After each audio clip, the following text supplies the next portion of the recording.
մեր ձեւով շարժման հիմնական նպատակն է առաջարկել տնտեսական պարզ քաղաքականություն, որպեսզի երկրում վերջապես լուծվի գործազրկության հարցը։ Հավատացեք, գործազրկությունը այնքան մեծ խնդիր չէ, ինչքան մեզ փորձում են ներկայացնել։ 3 միլիոնանոց մեր երկրում չի կարող լինել 500,000 մարդ աշխատանք չունեցող։ Ուղղակի պետք է արդյունաբերականացում լինի մեր երկրում, գործարաններ կառուցվեն այնտեղ, որտեղ ժամանակին եղել են, չեմ ասում նույն գործարանները, բայց նոր գործարաններ, որպեսզի մենք կարողանանք մեր երկրի ապրանքները ինքներս արտադրենք, քանի որ տարեկան 4 միլիարդ դոլարի մենք ավել ապրանք ենք գնում, քան վաճառում ենք։ Տարեկան 4 միլիարդ դոլարով մեր երկիրը աղքատանում է։ Այստեղ մեր ձեւով շարժումը առաջարկ է ունենալու մեզ եւ մենք վստահ ենք, որ կկարողանանք ճիշտ առաջարկով լուծել գործազրկության հարցը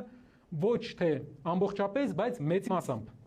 Երկրորդ բանը, որ կուզեի ասել, դա գյուղատնտեսությունն է, որի մասին մի օր ձեզ կներկայացնեմ։ Գյուղատնտեսության մեջ մենք աշխատում ենք մի կոնցեպցիայի վրա, որը կոչվում է մթերում։ Հիմնական խնդիրը Հայաստանի համար դա մթերման շատ ընկերությունների բացակայությունն է։ Հայաստանում կան մի քանի ընկերություններ, որոնք արտանում են ապրանք, օրինակ Spike-ն եւ մյուս ընկերությունները, իրենց պես պետք է լինեն տասնյակ ընկերություններ, եւ այդ դեպքում հայկական ապրանքը կլինի մրցակցային եւ գյուղացիները վերջապես կկարողանան թանկ վաճառել իրենց ապրանքը։